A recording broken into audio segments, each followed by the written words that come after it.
Hey guys, welcome back to Hyrule Park, where I am building a theme park based on The Legend of Zelda and Planet Coaster 2. In this video, we're hopping back into Ocarina of Time and constructing a living, breathing Kakariko Village as a sort of transition section. That's my plan for this area here. And this is episode 15 in the series, so yeah, lots of cool builds spanning across multiple Zelda games as inspiration. So definitely check out the playlist if you haven't seen some of those yet, and subscribe to follow along and see how Hyrule gets transformed into a theme park. I've had this empty blank spot here between Castletown, Hyrule Castle, and then Goron City further back since the first couple episodes of the series, really. And I didn't know what I was going to do with it. It just seems like I gave myself this empty plot with no plan whatsoever. Well, it didn't seem like that. It's actually what happened. I gave myself an empty plot of land with no plan whatsoever.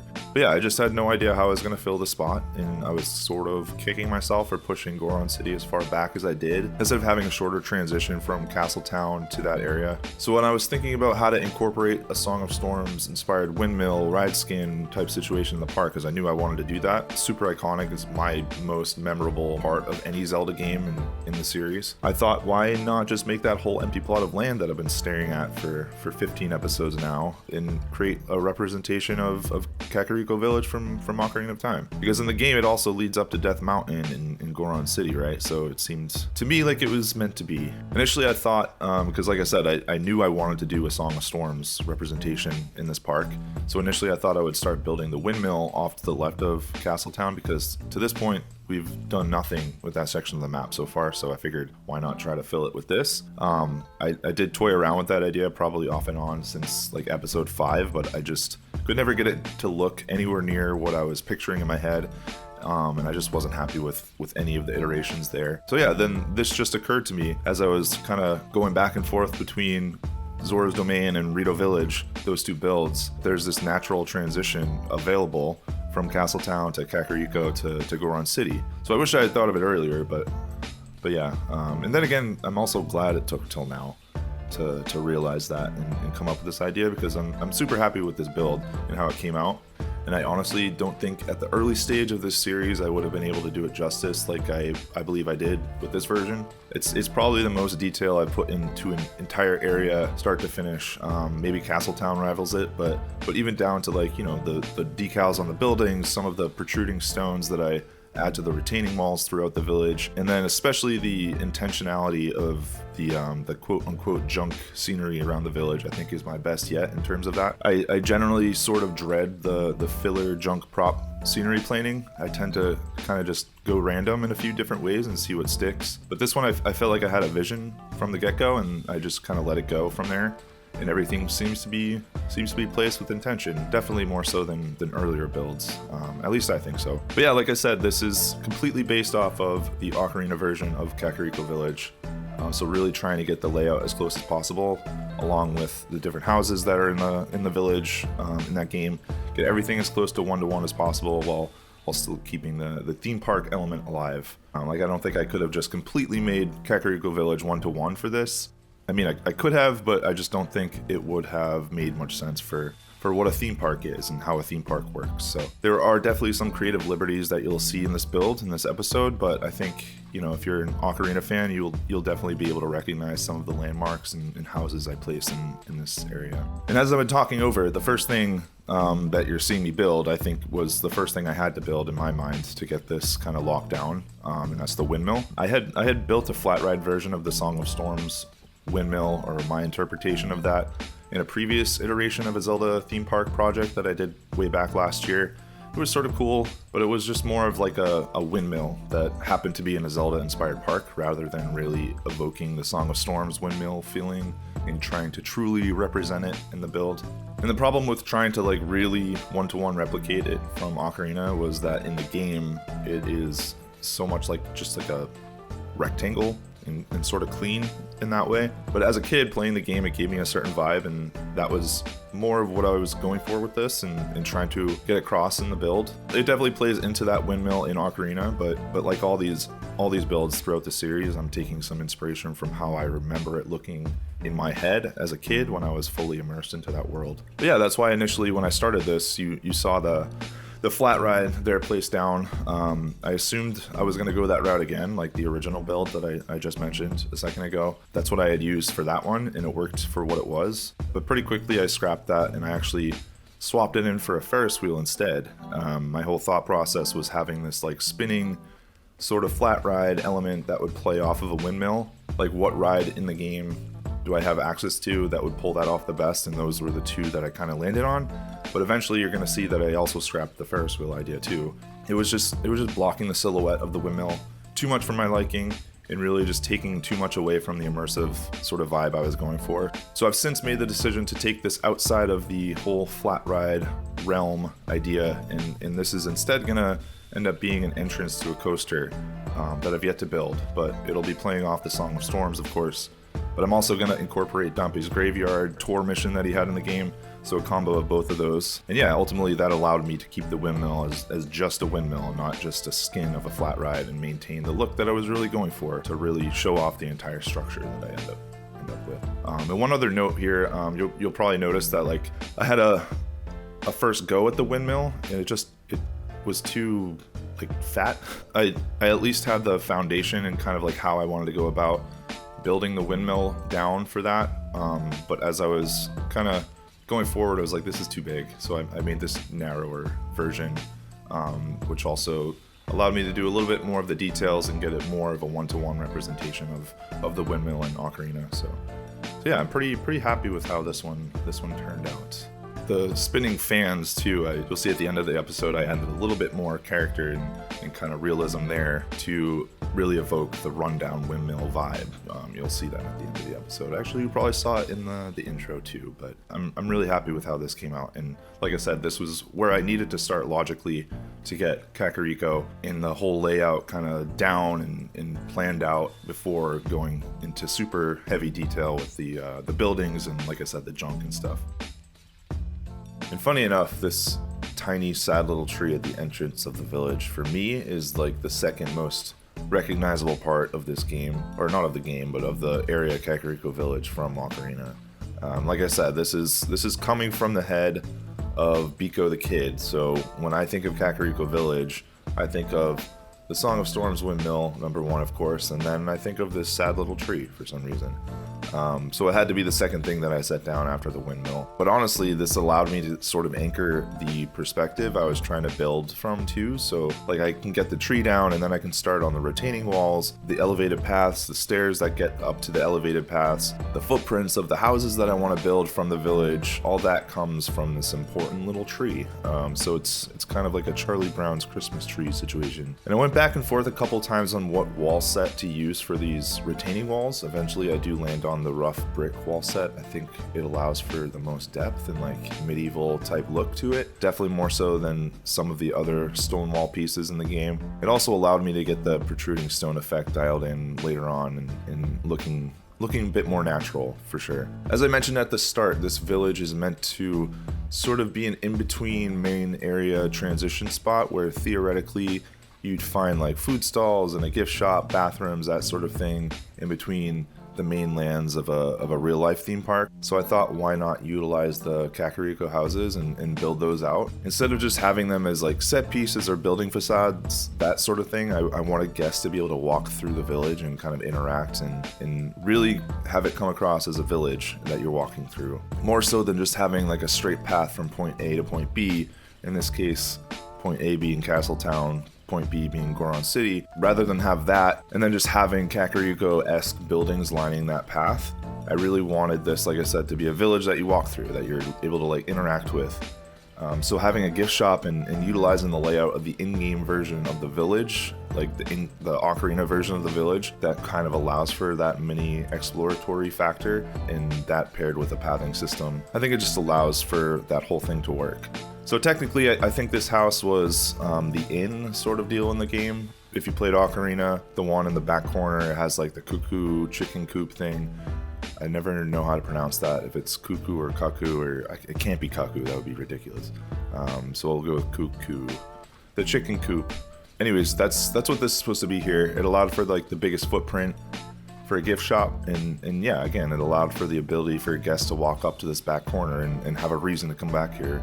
Whereas otherwise, with the intention of the village being what it was, a transition area, I'm not sure how I would have gotten guests to need to go up that way. I think it would have been too forced to have like a flat ride with this building. I don't know how I would have made that make sense. It would be cool if there was like petting zoos in the game. That would be a cool thing to utilize this building for. But for what we currently have in the game at the moment, a gift shop seemed like the right choice for this. And as I'm watching this footage, I really feel like my custom roof work is starting to improve a lot as I go through this series. I used to really struggle coming up with custom roofs that worked and looked interesting, but I think I'm getting a lot more comfortable sort of manipulating different pieces to be an interesting layout for a roof. And I think that's super important too for preventing a build from looking too samey all over. Like having just basic roofs that you might start out with on the grid, trying a couple new elements, looking at images of houses on Google, that sort of thing.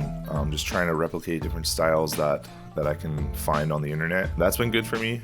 I like that I'm incorporating a bit more custom roof styles rather than just doing the same thing over and over again. And then another aspect of like eliminating the unnatural sameness type look to these environments is adding like subtle elevation and slopes, and not having the terrain always so smooth and flat. Because if you think about it, in real life, how often, unless you live in like Kansas or something, how often do you just see perfectly flat land for really long stretches? I think it adds a ton more realism to add like little slopes, and then adding nature props to those slopes just enhances the look of a build, in my opinion. So that's a little tip for the new players out there trying to kind of dress up their environments, is just add some natural slopes and nature. I mentioned at the start that I typically sort of dread the prop scenery and planning that out. For me, I think it's a weak spot in my builds, and that definitely carries into the gift shops. I've only used the modular gift shop pieces once or twice.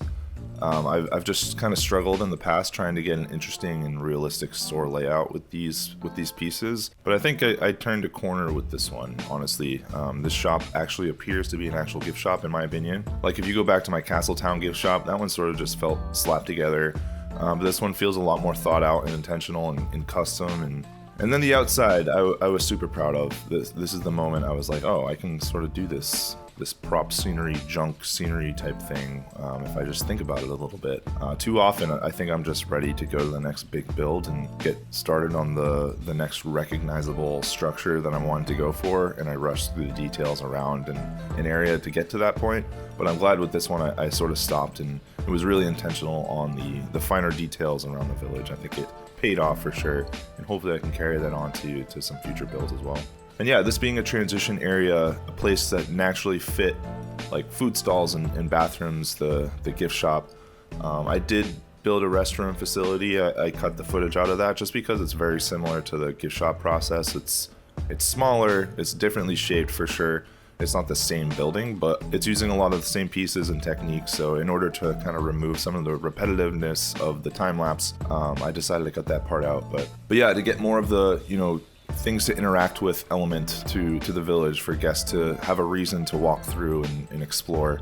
A food stall was the next step for me. Ocarina fans, you probably will remember that there's a potion shop in Kakariko Village, so utilizing that as like a drink stall or ice cream shop, that sort of deal seemed like the way to go. But then I was thinking about how to make the back part of the building, like the more elevated reddish colored building behind the potion shop. I was thinking about how to make that relevant and mean something to the area, not just, again, be just like a scene prop, a building facade. How could I make this have some meaning and have a reason to go back there and check it out? And I thought, well, in Ocarina, you can't enter that part of the potion shop until you're adult Link, right? So why don't I make this part of the building like a bar style lounge area where it's meant to be like a 21 plus type deal? So that's what I did with that. I think I made it really blend in with the village and made it seem like as if it did belong there. But also I think it would be a really cool spot to grab a couple drinks after a long day of walking around the park, especially if you have kids. If you have kids, chasing them around anywhere, having a nice cold beverage at the end of that is always a welcome moment. Just adding these small details around the village makes such a big difference. Like, I'm trying not to overstate this, but at the same time I'm also trying to make a point to overstate it, because it really is a game changer. Like, before I put some of these elements into place, if I would zoom out and kind of looked at the progress, adding a simple retaining wall or a curb or something like that to the path edges made such a big difference in the immersion of an area. It just really elevates the entire scene, I think. You may notice here I'm sort of time skipping with the footage. Speaking of time skipping, if you're a time skipper and you clicked on this timestamp moment, how you doing? Glad to have you. Welcome. But yeah, this building here I'm creating was clearly in place before that potion shop build. But sometimes I record my voiceover and get confused on where I'm at with talking over footage, and I'm looking at something that was actually later on in a build, and now I'm getting into how the sausage is made. And yeah, that's why this is happening. I've cheated sort of with the footage and kind of skipping around as I record. But yeah, if the windmill and the tiny sad tree are S tier landmarks in Kakariko Village, this unfinished house structure for me has got to be the top of A tier. And what a weird concept for a video that would be. I rank the top landmarks in Kakariko Village from Ocarina of Time. Just very niche, no one would watch that. Anyways, yeah. Actually, you know what? I would watch that. But that's not something I would ever do. But I think anyone who played Ocarina remembers this house. As Kid Link, it's an unfinished situation with some random carpenter guy running around the scaffolding. Unless that's just a memory I made up. But isn't that a thing? There's like a guy running back and forth or all around the construction site. It's just so strange. I'm getting sidetracked. This structure was one of the things I didn't have an interaction point for guests like built into it, but I think it works for what it is because it's sort of at the center of the village anyways. So no matter what, you're going to be walking around and past this point if you're in this transition area. And yeah, as adult Link, this building was more or less finished. At least it better be, because at that point 7 years had passed. I would hope that Carpenter took a break from training for his upcoming 5K or whatever he was doing and got some boards put up. But yeah, as adult Link, that finished version of the house is just pretty nondescript. It's just kind of there. And so it seemed right to have it in this state. Like I said, it is an A tier landmark. And then the last main landmark from Kakariko Village is a B tier landmark. Kidding. I promise that was the last tier list reference that I make. But the last landmark is the Skulltula house. This was one I really wish we could have had something like a walkthrough attraction, so to speak. Like a maze type deal would be cool for this. I didn't want to build like a whole dark ride around the Skulltula house. I think that would have been a bit too much, and I just did a dark ride for the Forest Temple, so I think I need a bit of a gap between that one and my next dark ride build. So yeah, a maze would be cool for guests to go through, but what I did instead was I made this building sort of like a through building as like another entrance into the village from that back corner, so that guests still walk through the house and are able to get the Skulltula effect. The idea was to make it, similar to that house in the game, obviously. So I pretty quickly swapped out the shell of the building from those plaster pieces, and instead ended up using the marble block walls and having some of the ruined stone marble pieces added onto the end to give it the more dilapidated look to it. Obviously, I had to throw in some Skulltula animatronic, the statues that you guys have already seen in the Forest Temple, so that was a nice thing to already have ready to go for this, so I didn't have to, start again from scratch. I did want this to be more than just like an underpass walk-through building type deal though, so what I did was I threw an information kiosk and then eventually I had the idea of putting in an ATM machine here, since, in the game, it's the Skulltula house where you go and you get the wallet upgrades to be able to hold more rupees, right? I thought it would be a cool nod to that by having an ATM machine in here. But since, ATMs are not an actual thing in the game, what I did is I took one from the workshop that Geekism created. He's a pretty big creator in the Planet games. That's an understatement. He's a huge creator in the Planet games. But I took his blueprint, borrowed that since he had one that I don't think I could have done any better, and it worked really well for what I was doing. So I borrowed that. And then in order for guests to interact with it, like I said, ATM machines aren't a thing. So what I did was hit a vending machine inside the wall, like behind the walls, behind the ATM machine blueprint, so that guests would look like they're going to grab some cash from the machine, but in actuality, they're just grabbing themselves a little drink. The only issue is that they sort of clipped through the wall since I had to really inset the vending machine to hide it, but I can get past that for the effect that I was going for. There seems to be a trend to talk about here. The amount of bird-like animatronics that I'm creating in this series is sort of weird. But here I am creating the chickens. I'm not gonna try to pronounce what they're actually called again. I'm self-conscious. I keep going back to these burlap sap pieces for the birds that I'm creating. I just don't like the completely smooth textures of the simple shapes that we have in the game. So having a bit of texture to these birds I'm creating seems to be more appealing for me. I don't know.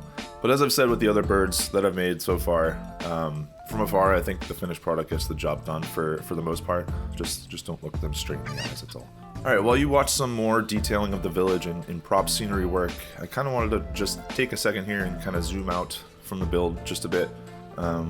Get a little introspective, I think. Because this episode, and honestly this whole Kakariko section has felt a little different to me compared to earlier parts of the series. I don't know if it's just the amount of time that I've put into the game at this point, or just getting more comfortable with building in general, but it feels like I'm starting to understand more so like why things look good versus not just what looks good, if that makes sense. Like earlier on, I think I was sort of chasing moments with these builds, like big builds, big reveals, you know, here's Hyrule Castle, here's the Temple of Time, that sort of thing. And those are still important for sure. Obviously those are like the anchor points of the park, right? But I think what I'm realizing now is those moments don't really, you know, give the same effect unless everything around them supports it. And I think that's kind of where this series is starting to shift a little bit for me. So less about just building the big recognizable things, again, that's still a huge part of it, and more about building the spaces in between those things. So like this whole area, this didn't exist in my original plan at all. This was just an empty space that I kind of boxed myself into unintentionally, and now it's turning into one of my favorite parts of the park. And I feel like I say that every episode, that it's my new favorite part of the park. But yeah, it also got me thinking more about how I want to approach content on the channel going forward too. So obviously this Hyrule Park series is the main thing. This is the long-term project, the big world build that I'm gonna be working on until it's done. But one thing I've noticed, both for myself and just watching other creators, is sometimes those big long-form builds can be a little tough to keep up with. And I don't want to get the burnout thing, not that I'm getting burnout now, but I just want to make sure that I'm keeping my own creativity fresh and my enjoyment for this game fresh. So saying all that, I've been playing around with this idea, not replacing the series at all. This will still be going as it has been, like every week or two a new episode comes out, but like alongside it, something a little bit more self-contained. And the idea I've been messing with is basically like taking one scene, one exact layout,